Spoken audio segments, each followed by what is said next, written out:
I left home at about 15 or 16, squatted for about 8 years and had no qualifications on leaving school. Oh my gosh. Okay. So we start there. So we start there. And I'm going to keep coming back to this word drive because so many people say, I have the drive, but I'm not given the opportunities. Oh, okay. And hearing you have created your opportunities. It's incumbent on us to have a drive that says, this is about me, not about the career, not about the money, but about me. Because if we invest in me, at the end of the day, if the career comes, that's great. If the money comes, that's great. But you, the individual, the person of integrity is strong. And I think that's really very important because that's what I can wake up with and look in the mirror and feel proud of. If there was really one thing that you could leave us with to say, just think about this in terms of your journey and it will make some level of shift or change in us, what would you say? If power in the UK has a colour, it's still predominantly white. It's quite common for a lot of organisations that the senior tiers of organisations are not diverse. And what that says to the organisation and what that says to people from diverse backgrounds is there's no space for you here. Only about 11% of board members identify as Black, Asian, or minority ethnic. I never understood the importance of representation in leadership until I found myself in a room full of people trying to have a conversation and they just could not hear what I was saying. New research shows that fewer than 5% of the UK's top leaders come from ethnic minorities. There may be a ceiling, you can break through that ceiling. You're not made to be stuck at a level. There is always room for progression. You know, I can't change the colour of my skin. I'm not going to change that I'm a woman. I can't change what class I am, and I don't want to either. I'm very proud of who I am and where I come from. We were also talking about being authentic and bringing your whole self to work, but then it felt that we didn't necessarily mean it. We still meant just bring parts of you to work. David, thank you so much for coming on to the RISEilience podcast. And I have to start by saying, I feel pretty out of my depth having you on the podcast in comparison to thinking about anyone else that I might have on here. And I guess that is credit to just your portfolio and how much you've achieved. And I just feel like I won't be able to keep up. Keep up, I'm sure you will. I predict you'll probably pass me by because I think every generation marks out its own territory and moves on. And I'm a relic of the old days. Well, you're very humble to start with. But I do have to start by addressing the elephant. Go for it. Which is, I think, a lot of viewers will see your LinkedIn or look at your bio and recognize the fact that you're chairing 5 huge organizations in the arts industry, 30 years plus as a management consultant, uni professor, the small matter of being awarded a CBE, and so many other things that we probably won't even have time to touch all of it. And they're going to think, how can we resonate with someone who is at a level where nice question. They have probably had it easy from the start and have had everything handed across. And it's probably that kind of life that we can't necessarily resonate with. Yeah. What would you say to that? I was saying, I left home at about 15 or 16, squatted for about 8 years and had no qualifications on leaving school. Oh my gosh. Okay. So we start there. I did not expect that because I also obviously don't know anything and I thought I'd put you on the spot there. I thought it was an interesting question to open up with, but no, and it's a good question, I think, because I think you're right. The assumption is that in order to be in the places I am now and have been, that I must have had some privileged opportunity. There were none. It's been a hard slog all the way through. And I think that I've been fortunate because I've been driven, and I think being driven in terms of one's own personal drive and being supported. I think the two go together, both in terms of key family and friends that keep you sane in difficult times. But no, I did not have an easy start. I left home as a boy, deciding I was going to mark my own path and walked out and squatted because I had no rent, no income, and just lived in unduly difficult circumstances for quite a while and then found my way. I mean, that is definitely not what I expected. When I asked the question, I thought you would say, yeah, there's been a few challenges here and there, but overall life's been good. And hearing that is actually so incredibly inspiring because it just shows anybody can get there, like you say, if they have the right drive. And would you say right support? And it depends what we mean by support, doesn't it? It does depend what we mean by support. And I think the support comes in different ways. I got support from a whole variety of people who saw potential in me. And when I was being youthful, energetic, and just, I think, believing in myself when I didn't have the skills to do certain things, but just kept on backing me because they saw I was determined. I think support comes from a variety of different places. I got support from my family. I got support from really close friends. I got support from people I met for the first time on my journey in different places who were keen to share and guide me in the ways that I couldn't anticipate because I couldn't envisage that world ahead of me. And I think when you're young, you do need those people who've been there before, who understand the landscape, who understand the politics that you're just beginning to comprehend, and to understand patience. And do you think for that you need people that are experts and well connected in certain industries? Because I suppose one of the challenges that have consistently come up is a number of individuals from Black, Asian, minority ethnic backgrounds don't necessarily have the dad that's been the chief exec and has directors coming over for dinner or things like that. Or the mother or the uncle who can link them up and hook them up with the right people to kind of progress faster. So it is hard, isn't it? Because how do you get those networks that can give you the right platform to, I don't want to say fit in, but you know where I'm coming from. I do know where you're coming from, right? And I think my point of view is that that's the wrong filter to look for it. Right. My thing is build your network of people that you have an affinity with, that you have a connection with. Because when you look at it from a point of view of, is this person good for my career? You're diminishing them as a potential friend. You're diminishing them as a personal value, their opportunity. And I think when you regard individuals in that perspective, they will give you some support, but not the support you really need. Whereas folk who you connect with very personally, value that connection, value the genuine nature of that relationship, and value the fact that they can tell you things that are incidental as well as are crucial. But the other part of the process is that every support you get from an individual is an endorsement. And so why should someone else endorse you if all they're getting is a partial you? And so when people engage with me and I'm engaged with other people, I'm free. I'm who I am. I'm not concerned about seeing them as a ticket to the future. I'm concerned about what can I learn? How can I do better? And if that takes me forward, great. But then equally, I've not wanted to pursue a continuous career path in one terrain. So I've never been beholden to anybody either. And I think there's a difference. I think if you're trying to rise up within a structure that requires a significant amount of bartering, you give me, I give you, that's a different dimension. But when you're trying to evolve into the best person you can be and identify where suits you, then I think it's about genuine relationships you forge. I have so many questions to come back because this feels more like a learning experience as opposed to just a active, back and forth, because I personally have never been a fan of networking, and or maybe networking is the wrong word. Something about it didn't sit right with people saying to me, "Oh, go and take this person out for a coffee because it might be good for your career."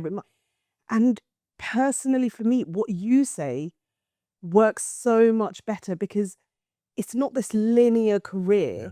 It's not about the thing. It's about you as an individual and what really works for you and strengthens you. And to do that, you can't have these superficial coffee catch-ups just to get on the right side of people or for them to open doors. that's not what networking really should be, is it? I don't think so. I mean, I understand the importance of networking from the point of view that if you're focused about networking in terms of the place of work, then it's phenomenally important, because networking in a place of work says to a colleague, I'm doing a particular task here. Is there anything I've missed out or not aware of? How does it connect with what you're doing? There's a productive, constructive, operational mutuality. Just identifying somebody out of the blue for a random conversation is neither doing them justice or you justice, and puts you under stress as the individual initiating that encounter. What's really important, I think, is being clear about what is it that you need to know, or what is it you need to explore going forward. So if you've got a challenging task, then find someone who's been there before and just say, I need to just engage you as a kind of sounding board. It's a common ground, isn't it? It's a common ground. Yeah. It's a mutual respect. So I'm new into this. I'm doing a fairly good job, but what more can I do? What am I not seeing?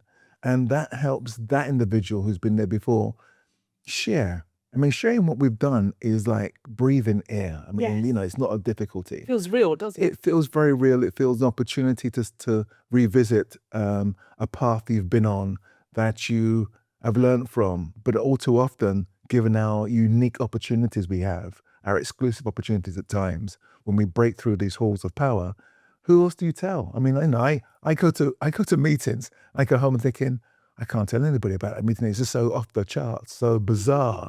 Nobody will comprehend. And it's difficult, therefore, to get a real depth of understanding and appreciation where somebody else is going through that same journey. Then I think it really helps you and them make sense of it. Let me give you an example of this. I was at the American Embassy's official residence recently. And I'm not dropping names, I'm just saying. Oh, please drop the names. No, We love to hear it. I got invited. I don't know how I got invited. Yeah. I got invited. And it was they listened to a jazz performer named Wynton Marsalis. It was fantastic.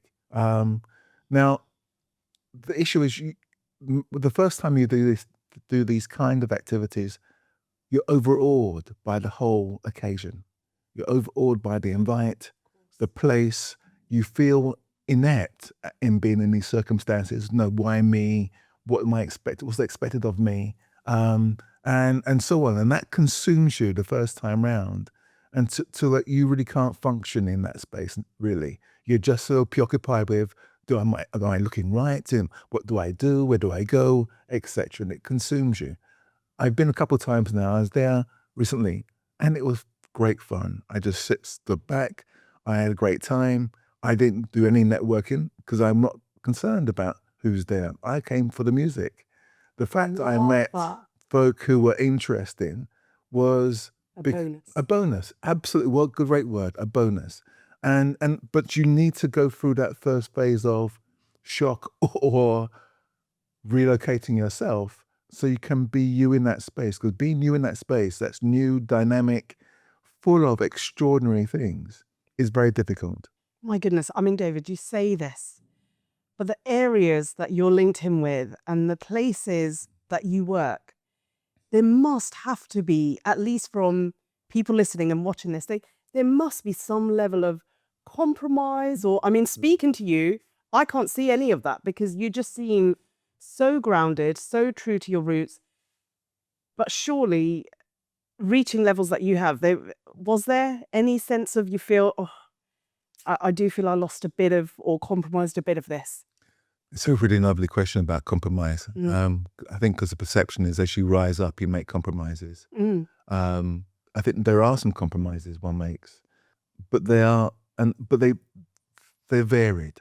So the rises that you make going up, I think, are partly about the stance you take. It's when you're on the outside shouting for change, it's one thing. When you're on the inside making change, it's a very different thing. Yeah. And it's therefore a different role.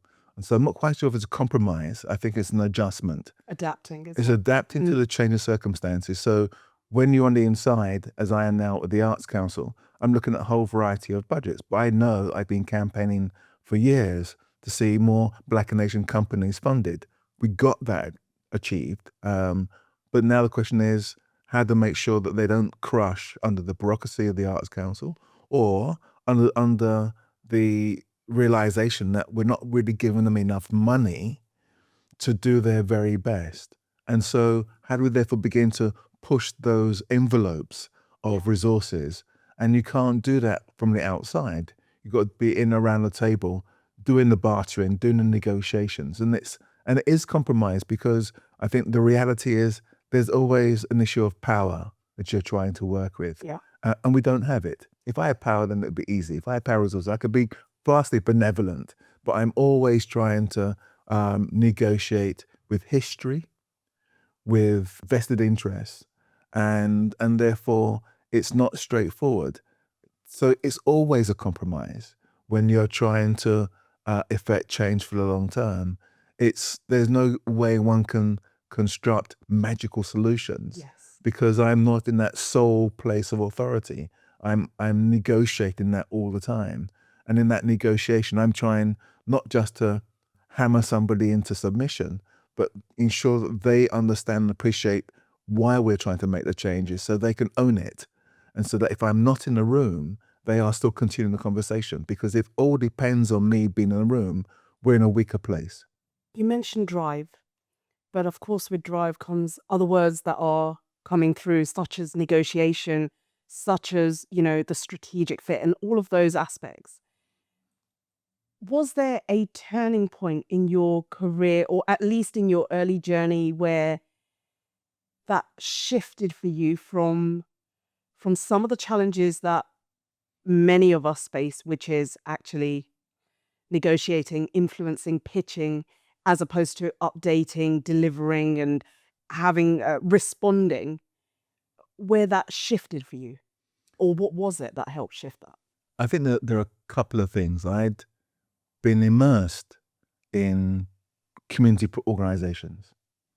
I began a bookshop in the 80s in Brixton when books The dream. when books were challenging to secure, Yes. that talked about our stories and our histories, our imagination, and tried to make that work. And that was and is a passion project. That was without doubt. But that was then learning a whole variety of things about. I learned how to run a small business from zero. We learned how to balance our books over a weekend. It was immersive learning. It was learning because we were determined not to fail. Yes. And we did well. And many organizations in that period of trying to break through barriers did exactly the same, and still are doing the same now in many ways. The challenge became one in which I moved from the doer of a localized project into an advisor to others. Because then you had to get into a whole different gear. You had to be able to not impose yourself on other people, Yes. but try to see how they may do the best with their skill set and their knowledge, and begin to enable them to become the best they can be. But at the same time, enabling them to do what you couldn't do, I couldn't do when I was younger, which is stand back and look at the bigger picture enough, because I was too immersed in the doing. And I think there's a privilege of being outside. You can say to somebody, there's a bus coming, stand still, let it pass. Yes. This is not for us. The next one's going to be better. Whereas most people just jump on. Jump on the first one Yes. can't. Absolutely, because there's the eagerness, there's the impetuousness of doing the now. But I think that the challenges are at every single phase when we change direction, when we change course, because we've got to recalibrate. So when I began doing part-time lecturing, oh my gosh, that was a struggle. I loved it in the end. But no, I, like everybody else, was up late at night, reading more than I needed to read, worrying about, was I going to be clear enough? Was I going to be articulate enough? Worrying about what kind of questions going to come back at me from young minds. And it was a great stimulus, because I was driven towards making sure I wasn't barrier to their growth. I was driven to make sure that they were asking the questions I was asking, if not better ones. So I left school at 15, as I said earlier on, because I refused to be schooled. I decided I didn't go to school to be schooled. I went to school to learn, and I wasn't learning. Love this. So I left school because I didn't see my history in the books Yeah. or in the curriculum.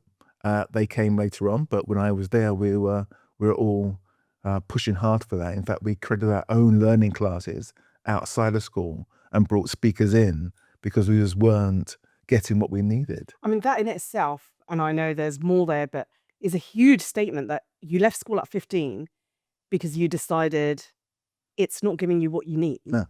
And thinking about not just the challenge with the institution itself, but with your own cultural and family unit and being able to do that and step out of it. It's credit to you to have that confidence and that level of self-belief at 15.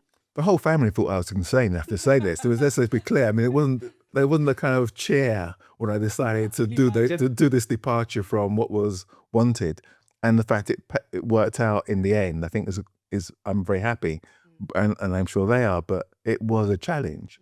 Let's put this in the time frame. So I am in my early teens in 1969. The late 60s were a volatile period of anti-war civil rights. There's everything in and around the world is saying women's liberation movements, all these things were happening and saying we need to change the order in which we understand both power and privilege and opportunities. All of those things were being questioned during that period. We were seeing colonies argue for their independence and make a case for a new world order that wasn't reliant on them being subjected to being colonies in the future. And so all those debates, all those issues were bypassing the school as if they were irrelevant, but they were what life was about. And so some of us decided that we were bright enough to understand the world affairs and let's focus on that. It was phenomenal arrogance. If my children said that to me or grandchildren said to me, I would be absolutely ballistic. But I would hope that I would, and I know I've got a modest collection of books at home because I've still got the habit of buying books, that I've probably got access to material that they would therefore find a great substitute to whatever's been provided in the school. And I think that would therefore encourage them to see school for what it is, a mechanism by which you can learn some things, and it provides you a platform and a ticket onto the next phase of life, but it is not the sole terrain of our learning and of our understanding of the world. Trying to take everything in and also ask the right questions, because I feel like there's so many things I can ask and get through that would be so immensely helpful. And I think, how do I fit all of this in? So Go for it. the first thing is, and I'm going to keep coming back to this word drive, because so many people say, I have the drive, but I'm not given the opportunities. Okay. And hearing you, you have created your opportunities. And that is where I'm hearing the difference is it's quite easy to blame everything else. And there is something there. I'm not underplaying, the world that we live in and the institutional side of it. But in every case, when you're telling me about your journey, you have defined it, and that takes a level of risk, that takes a level of discomfort. And that's not things we like to do very often. So it was that really that I wanted to touch on. I think in many ways, it depends on your mindset. So I've not been driven by money. And I say that not in any kind of arrogant sense, but in a sense in which, because I therefore have been willing to live in very modest circumstances, I can therefore give my time to something and learn, and use that learning to therefore build another pathway. Yeah. I can put myself out and travel and make connections that just reaffirm the opportunities that are ahead and just reaffirm myself. So I think that the drive has its challenging moments, because I think when you're up against the odds and you're in places where there are very few people look like you and be like you, and then people are still wondering, are you here as a token appointment or whatever else on this journey? It's incumbent on us to have a drive that says, this is about me, not about the career, not about the money, but about me. Because if you invest in me, at the end of the day, if the career comes, that's great. If the money comes, that's great. But you, the individual, the person of integrity is strong. And I think that's really very important, because that's what I can wake up with and look in the mirror and feel proud of. I can't be bothered about the piles of money that I have or don't have, because for me, that's not been the driver. I mean, I'm not diminishing money. That's, some people, for some, that's really critical. And it's not like as you already know, I've been a squatter, so I have been without money. But even when I ran my business, there were times when I ran my business, and I told my grandson this, my nephew at one point, when he was venturing to his own business, that at one point I had more money in my Oyster card than in my bank account. Do you know? And then you get through that phase, and then life's very different. But I wanted I had to tell my nephew this, in order that he didn't assume that you create a business and it was going to be successful from the very get-go. It is a challenge. It is a stretch. And I think, therefore, the things you pursue are the things that speak to you as an individual. So when I slipped into teaching in academia, it was, someone said, I needed someone to do a course on literature and history. And I thought, yeah, I like that. I read both things. I got a bit of a sense of that. I'll give it a go and see if I stack up in comparison to anybody else. And I had to pitch, I remember very vividly, to students to say, here's the curriculum I want to present. Do any of you interested? And I got a phenomenal response. And I designed a program. Oh, wow. And delivered it at City Lit for 2 terms. And I loved it. I enjoyed it. And I presume the students did. And I think it continues under a more established academic than myself.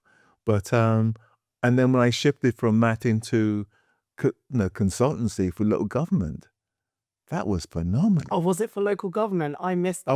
No. I did voluntary sector, local government, and the NHS. All the good ones. Well, it was an incredible experience. And then again, there's the self-talk we always have to do as part of this process of walking into a new terrain. Who's walking in? Who are you? Do you stand up strong in that space? And if you don't stand up strong in that space, you will not survive. And so I think each one of my ventures has reinforced a certain amount of inner confidence. It's important to distinguish between confidence and arrogance. Yes.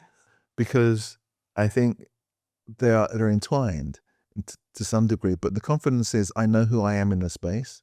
The confidence is I'm relaxed about myself, so I'm not really bothered about anybody else around me to an extent. I'm not here for show, and I'm choosing wherever I am to be there in order that I can make something happen. It's not for any other purpose. This is ever so awkward, and I've never done this before. But I'm very emotional, and this isn't me. I don't often start getting any of these kind of feels or anything like that. But I think the reason for it is, as you speak, I feel a bit guilty for my first question, because I think it was an assumption on my part as well of, let me just address, what everyone's going to probably think.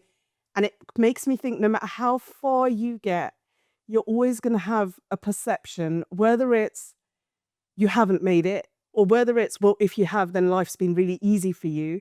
And that's really sad, first of all. And secondly, that why are there not 100 of you or thousands of you dotted all over leadership? Because I didn't actually think it was possible. And I'm going to be completely honest, when I was phoning my friends last night and things, I was like, I won't be able to relate, because looking at his profile, it's going to be someone who's going to probably have some level of superficial or way of speaking that I can't relate to. And it's completely different. And I think it's taken me back a little bit. And so I feel like I should start with an apology, maybe. I don't know how to position this. Do not. I mean, I think that going back to the time, I came, I was born in a particularly challenging time in terms of the UK's transition from being a global power to something lesser. And I came into being in terms of being part of that first generation of people born in the UK who also try to find our voices and begin to find a sense of place. That meant that I was part of a generation of people who were trying to pursue a direction of travel that was alien to the UK. So I got friends who fell by the wayside. I got friends who left the country. I got friends who just became whatever the institution wanted them to become because that's what was going to keep them surviving. I got friends who I met on my journey who were and are extraordinary. I mean, really bright people. I think I'm okay. I think I'm adequate.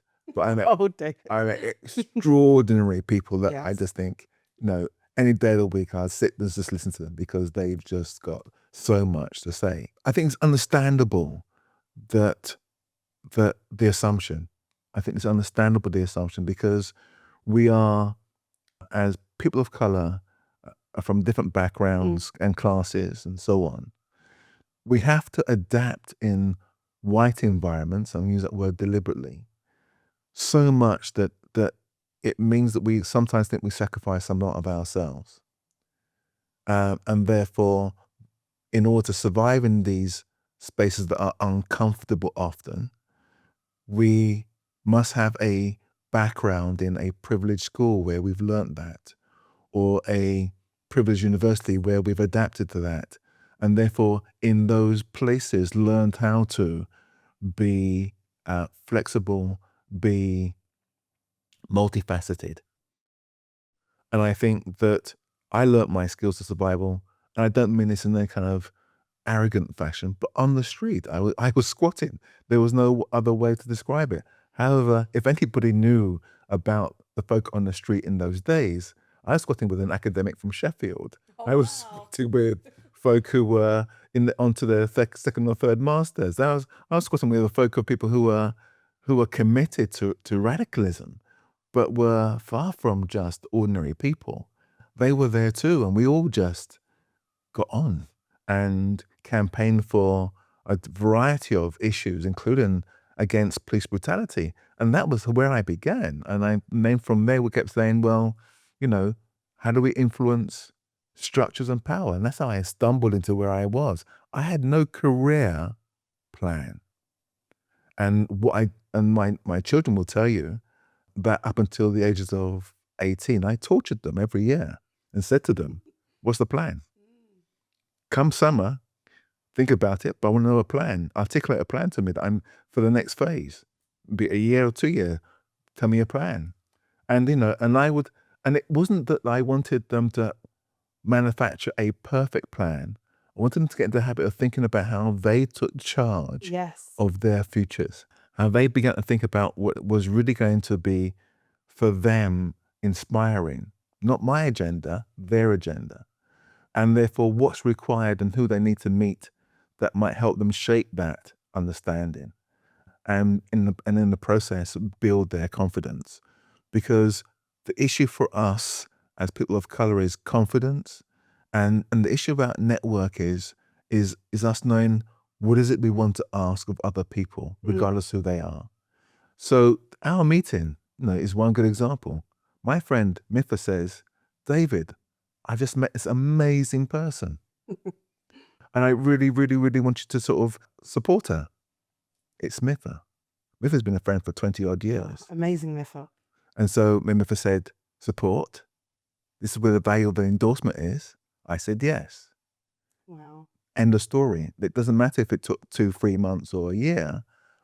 Because of that friendship, why would I not trust my friend and therefore make the commitment? And that's why I go back to this about networking. I don't do networking. I want to build a relationship with somebody. I want to be interested in somebody. And that's being curious. That's being exploratory. And, some things work, some things don't. Is there another word for that? Or it's still networking, but in a different... I think there should be a better word. Because I think networking's become, for me, networking is part of that kind of American toolkit of working the room, which has its place in the corporate structure where, you need to build that network around you in a large institution. But outside of that, one needs to be much more adapt and varied, but also just value the fact that different people give you different things, and that we are, and I think, and factor into the conversation that I've learned a set of skills. Why would I not want to tell somebody else? I don't lose anything by sharing what I know with you or anybody else at all. I'm happy at this age of mine to tell you everything I can. I mean, I'll probably talk forever as a consequence, but We're here for it. I'm game. I'm game because I think that we all, and the people I know who are professionals of color, are all in that space whereby if someone is genuine, and that's the key thing. Yes. If someone There is is a genuine, difference. then they'll make time and effort. If someone just wants to just take from them, exploit them, use them, then that's not going to happen. And I think it's important that we are able to make that distinction. And sometimes we make an error. I've got somebody at the moment who's pestering me for free advice. We're playing a game. I'm going to work out, okay, let me see how this dance can go. Yeah. I'm having fun. I'm not going to, it's not going to happen. But we're playing games in terms of a nice little exchange of emails. Can I see you? No, because I'm too busy. Oh, but I've got this great opportunity. That's really interesting. Try somebody else. We're playing this game because at the moment they're trying to be abusive. And that I think is how people take networking. This is genuinely, I think, how people are advised to network, of give them a cell to meet with you and then see how they can progress you. And it's so superficial, it's so unnatural, and it results in things because people like you can see through it straight away. I think you can, but also I think it does the individual a disservice. And I think it doesn't build a relationship. I've got a relationship with people I never knew I would have, and I can call them up and say, I need a favor. And it's not because of some networking, it's because we've connected, we've been on a shared journey, we've done things together. And then I've said to them, look, I need the help because I can't do it myself. And they said, of course, not a problem, And I think for me, that is a treasure. It's also a reminder that our humanity mustn't be just monetized. Okay. There was a reference, obviously, to the bookshop where it all started. And I said it's living the dream because I think that is the ultimate. It was your start game, but for everyone else, it's the end game, like to end up in a nice bookshop. And, but actually, this reference to reading, to having the theory or, even fictional, whichever way it is, and the fact that you still have a keen interest in that and have the books readily available where the grandkids are around and that side of things. I think it's very understated in our world, and I just mean specifically Black, Asian, minority, ethnic, because you helpfully shared an article before, obviously, the podcast, and it was just something that was written. But one of the quotes, very interesting, but one of the specific quotes that was referenced in there is, people like us have to work 3 times harder, and that's a given. And I think there's a way in which that can be interpreted. So some people see it as, oh yeah, we have to work 3 times harder because can't afford the childcare, so come home to the kids, trying to work, support infrastructure's less. And then there's the smart way of understanding what that means, which is the proactive learning, reflecting that doesn't naturally seem to come to individuals like us in the same way that it might to those that have had privileged backgrounds. How do we work around something like that? I think there's a couple of issues here for me. One is we've got to take charge of our own learning and our own growth. And in that process, make it an intrinsic principle that we push our own boundaries of learning and we try to draw from a wide variety of references that are beyond the usual. So we are being stimulated and challenged in our thinking, and as a consequence, expand our thinking. I love books. I'm addicted to books. And I have to say to you, my son recently gave me an app so I can catalog my books at home. Are you enjoying that? did. I've stopped Right. temporarily because the process isn't so straightforward.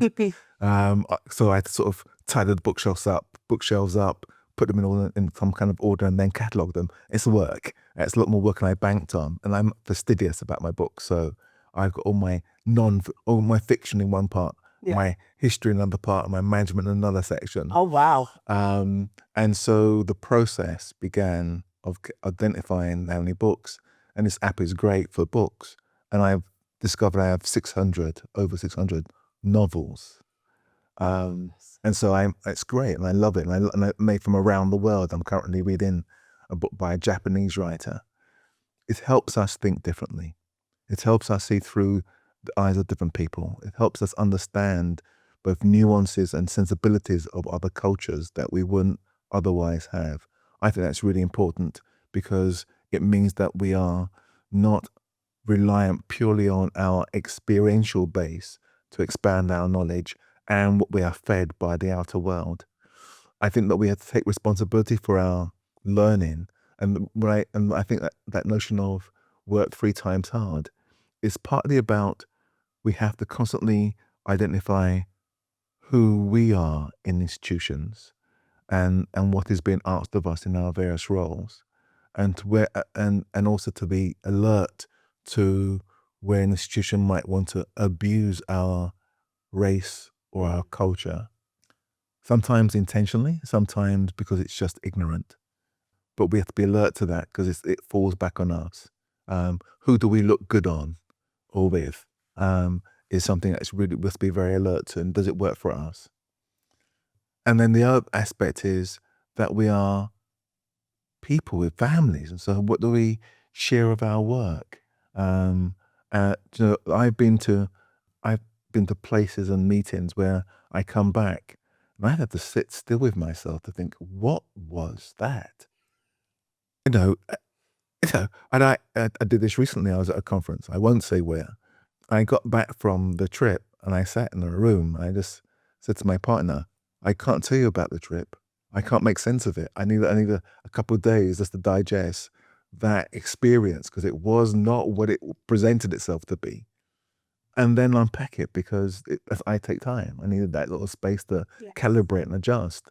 But it means that we have to work hard because these are not our natural environs. We have to work hard because we have to be able to translate and make sense of so that our children, our families can draw from that knowledge once we've done that filtering. We have to work hard because it's not that the world and the environment around us is full of prejudice and discrimination, and we are in danger of being sucked into it if we do not attune our brains differently, and make sure that we are learning and make sure that we are making time to engage other people. I've got a set of friends we meet every couple of months. We're doing lunch tomorrow. We reflect, Africa, Asia, and the Caribbean, and we regularly and had regularly met and talked for over 10 years. And we keep that connection because we are a group of currently 4 Black men that just talk about everything, and we have got a safe space to do so. But we've grown that over the years and grown the trust that goes with it. And that's really very important. And I'm saying all this to say that it's not a straightforward matter that we just take ourselves to work because I've got a degree, I've got a master's, and therefore it's going to be straightforward. All of us know that that's not the case. All of us know that in this racially challenging environment called life, we have to be alert to, and how do we make sense of and defend and assert who we are so that it is respected and understood and that others learn from us. And I think often we just want to go to work, and I understand that. But in the place of work, no matter what the job is, who we are and who our communities are always in the mix. And therefore we've just got to give ourselves a little bit of extra input into saying, I can't just do the job because the job is not enough. Because so many of us start with the institution, and how do we adapt to what the institution needs? And what I love is you're saying you start with you as an individual and the community as the impact. and everything in between doesn't really matter. And I think we get carried away with the in between and the in between only because we're so desperate to not be overshadowed or to not, even to this day. So I recently moved into acting deputy director, and I hear, yeah, but you're lucky because you kind of look, they kind of need the representation, and it's so disheartening because actually I did that job and I did it well, and then I moved into the next role because I did it justice. And to think that perception will never close of people thinking she must have got that because obviously they need a hijabi woman representing. Does that faze you at all when people think similar in relation to where you are now, or not really? Not really. I think that in my role as chair of London Area Council for the Arts Council, there are many people think, oh, they've just got a black guy there for colouring. They have no earthly idea about the depth of knowledge and expertise I have. None whatsoever. So sad. And I think I'm not bothered. I mean, it's not my concern. I've encountered many institutions that thought they may patronize me, and they've walked away now much more enlightened and informed because we've had a conversation. But that, I think, is always pervasive. I've worked as a magic consultant in hospitals and in local government and seen phenomenal individuals be exploited by secondary bosses who just realize how good they are and just thought, I'll work you and work you and work you because you're so great, but you'll never get my job.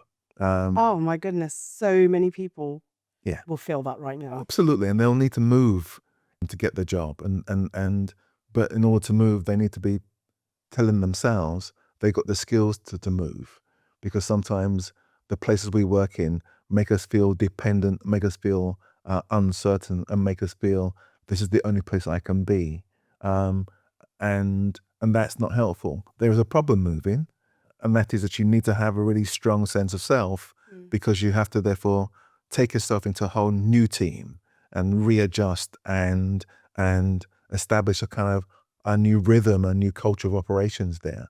And that's not always comfortable or easy. And if you've got a family going through primary school, secondary school, you don't want multiple frontiers to be working on, because those things matter. But nonetheless, it's understanding the nature of the organization that's really important. But I keep coming back to one central feature here, that we have to invest in ourselves and we have to make a plan. It's okay to be in a job in which you're not maximizing your skills. What do you do elsewhere? How do you build your profile elsewhere and share your knowledge and expertise elsewhere? Do you write articles? Do you do blogs? Do you attend conferences? Because I think sometimes we accept the narrative that we can't do. I've never accepted that narrative. The things I have deliberately done over my years has said, one, I've always kept a low profile. This is extraordinary. This is extraordinary. I once didn't get a contract of work because a director of a local authority said, I can't find you on the internet. I said, no, I've done my best to hide and keep out of that murky terrain called the internet, because I wanted to build relationships and build impact in places where folk can say, I know David Bryan because I've worked with him and it's all been great.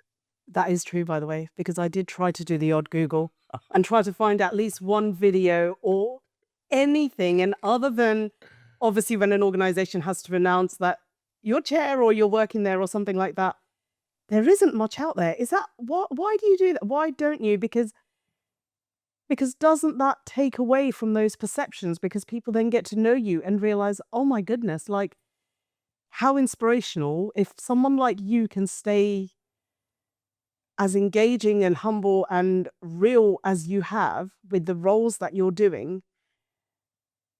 That would be amazing for them to see and realize it can be done. But So one of the dangers of success is that you get over demands. yes, true. You get called upon by all and sundry, and everybody expects that somehow it doesn't matter what else you're doing, you will turn up and be fully focused and brilliant in that moment. Well, the problem is if you keep responding to umpteen demands, you get tired, exhausted, and not so brilliant in that moment. And I think I've seen individuals who has been overstretched, where the request becomes one thing, then something else, and then something else. And before you know it, you've got to read piles of paper, have umpteen consultations with individuals, and on top of everything else that you're doing. And when you begin to not step up to the perfection that people then build of you, it begins to unravel what you've achieved so far quite quickly. And so managing our exposure is really important. Managing how we say yes is really important. And I don't say, therefore I say yes a lot, as you can see from my portfolio, to things where I can manage and contain and give my best, but also understand how those journeys are all going to be affected over a period of time. Yes. So I chair Creative Lives, a organization that spreads across 4 countries in the UK. And that began with the board engaging me and saying to me, no, we'd like you to be chair. Now, the board were all white at the point in which I was recruited. And that was, for me, fascinating. Were you already engaged, or you were just invited straight in as chair? Straight in this chair. And they knew of me, and I'd done some consultancy work somewhere related. But that was fascinating. And therefore, I had to learn about England, Scotland, Ireland, and Wales and their politics. I had to learn about the tensions. I was warmly welcomed in Ireland. And they kept saying to me, the English, they really are an issue, you know. Imagine. And I thought that was fascinating. And therefore, you know, it just enabled me to get a sense of nuances, different perceptions. And I was so warmly received by the board.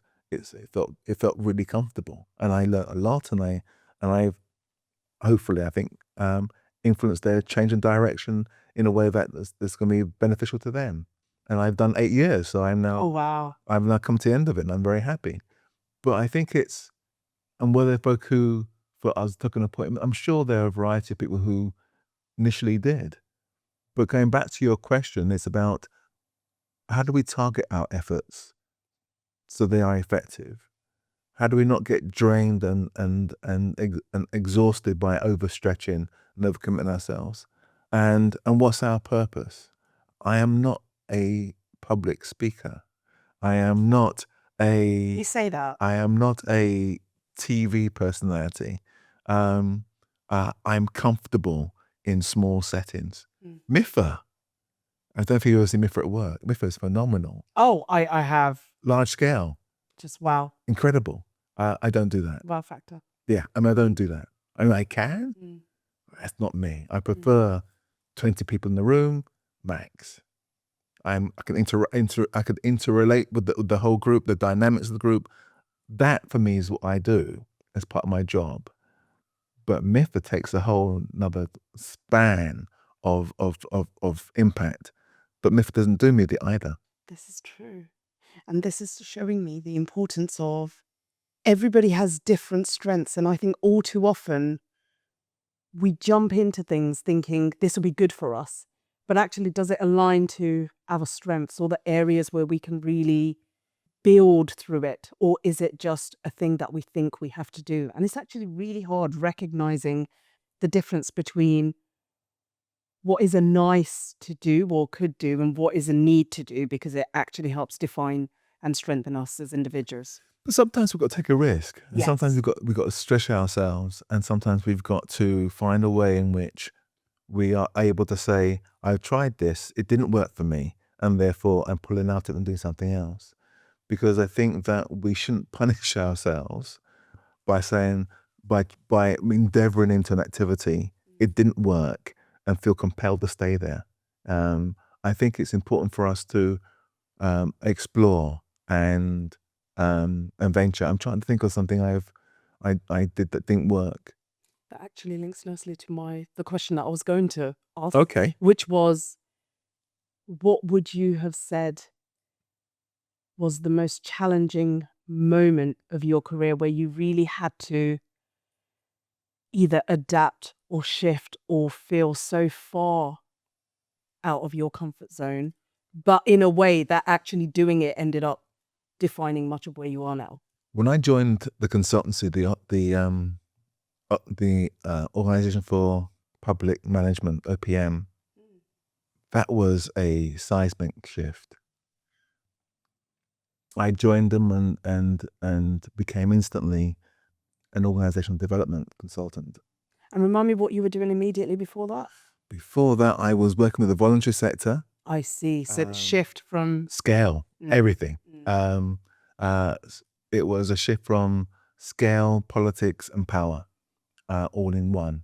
And so I moved from working with small groups in receipt of grants and donations, working with, all right, NCVO, much larger, but primarily the not-for-profit into the public sector, and into public sector leadership.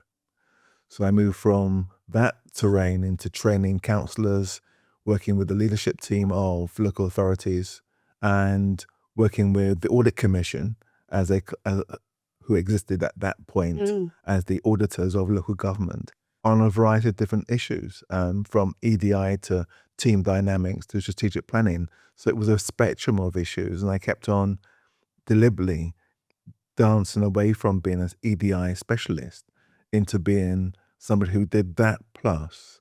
And it was fortunate that I avoided that. It would have been financially more lucrative if I just jumped into that pot and went with it. I would have been much wealthier. But I could see down the line it was a cul-de-sac. right. And I could see down the line it was a cul-de-sac. And what was important was to understand strategic management, strategically how institutions change. And that's why I left Brixton to go and do the voluntary sector. And that's why I left the voluntary sector to go and do the local government and so on. I wanted to understand how decisions and power is being wielded. Yes. Oh, don't ask me. And utilized. There we go. And employed in a way that we can therefore make sense of it. Because, it was great being young and saying, we must change, we must demand change. And then you encounter these institutions and you get into the whole nuances of good people in institutions exist, but the structures and processes conspire against them. What's that about? And so on. So, but it was stressful. Of course it was. The shift was stressful because you had to become something slightly different. And you had to become somebody who could walk into a room and command the space. And do you say that reflecting back now, or you were recognizing it at the time that you're having to do this? I recognized it at the time. Right. I felt it at the time. It was tough. You put on a costume that says, I am somebody and I'm somebody of authority, and I'm gonna be directing folk at a senior level. You can't be ambivalent, anxious, and looking like you're weak and shouldn't be in the room. You've got to be that person that says, I need you to do the following. Authority, commanding. You need to be exactly that, in a way that wasn't bullying, arrogant, and the rest. You had to be a peer in that space. I'm equal to you, and therefore my suggestion to you is that you do the following. Or had you considered doing something different? What preserved you to do this? And then have that capacity to, as we do as professionals, to move when we are comfortable between the critical and the comical, because we are in that space where we have integrity and we're not proving ourselves. I don't tell everybody about, I've got an MBA. I don't really give a damn what they think about my qualifications. If you want to find out, go look. But I'm not explaining myself to you. I don't need to. And in that role, I didn't have to. In that role, I was automatically given the authority to act. So I acted. And then I learned how to act and retain that as part of my learning, not my change of personality, of my learning. And I think that's really important because we continue to grow. We are not, the thing about how we change or have we lost ourselves? No, we are growing. Yes. The essence of who I am now is the same as I've been for a long time. Just an evolved version. It's just an evolved version, an adaptable version, a version that is comfortable in different settings. Incredible. Well, look, I feel like I have no end of questions, and that's unfair to you. So coming on to my last, it's usually a final one, but I will ask you too, just because I'm trying to get the most of this opportunity, to be honest. But usually the last question to people is, there are so many organizations that now actively say they're wanting to be more inclusive.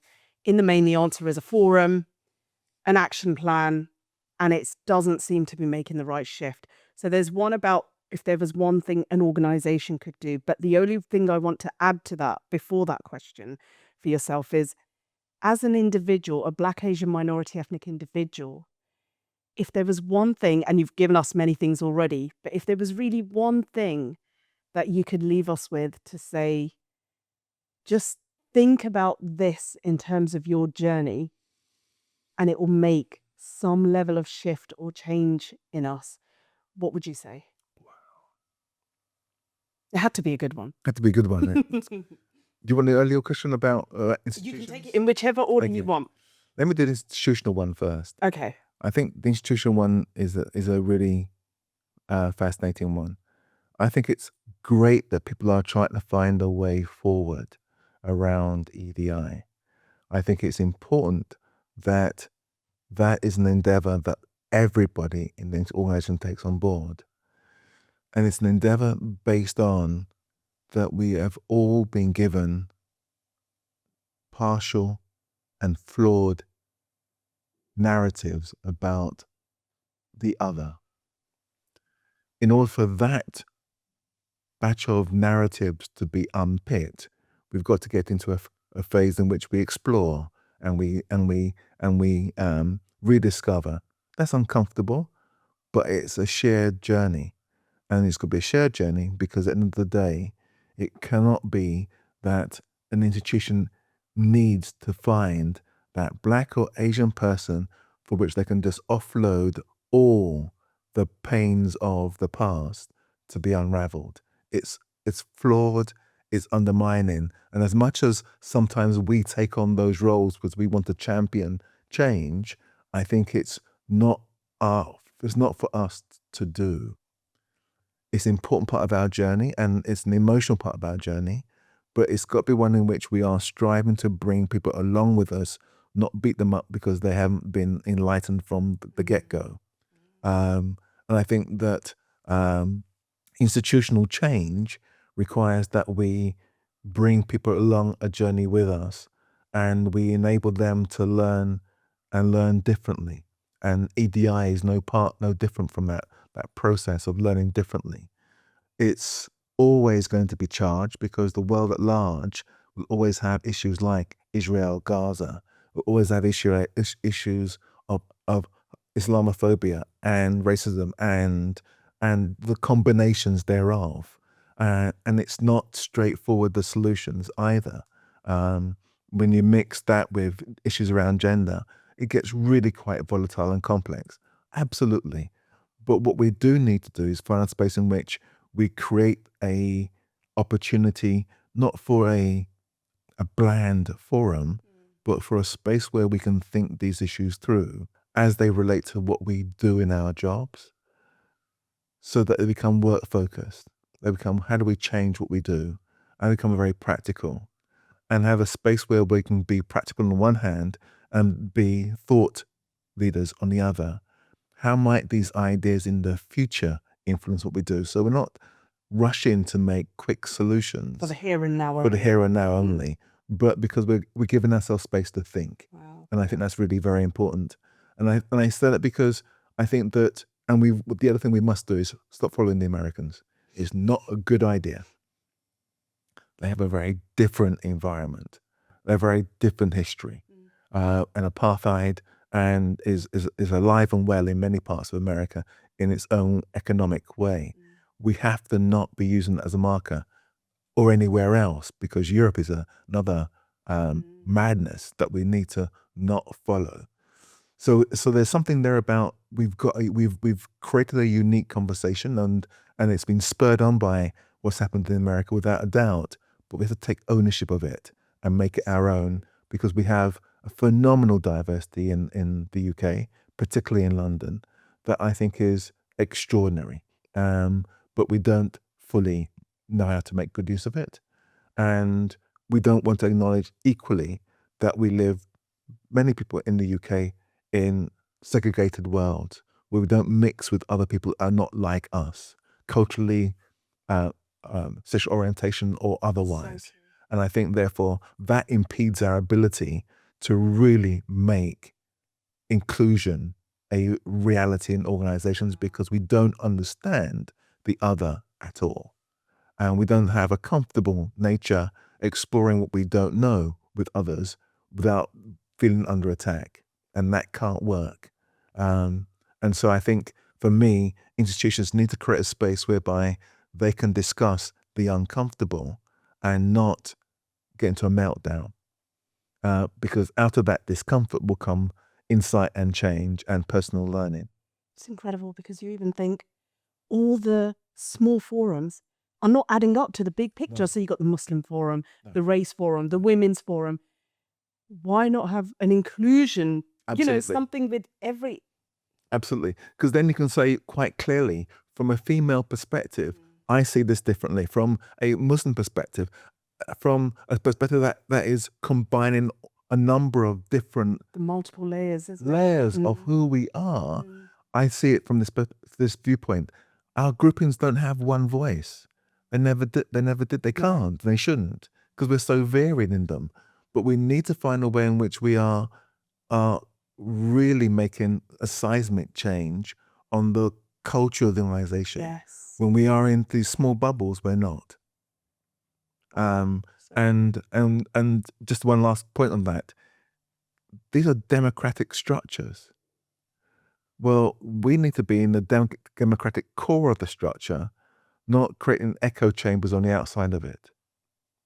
And that's crucial for us if we want to affect change.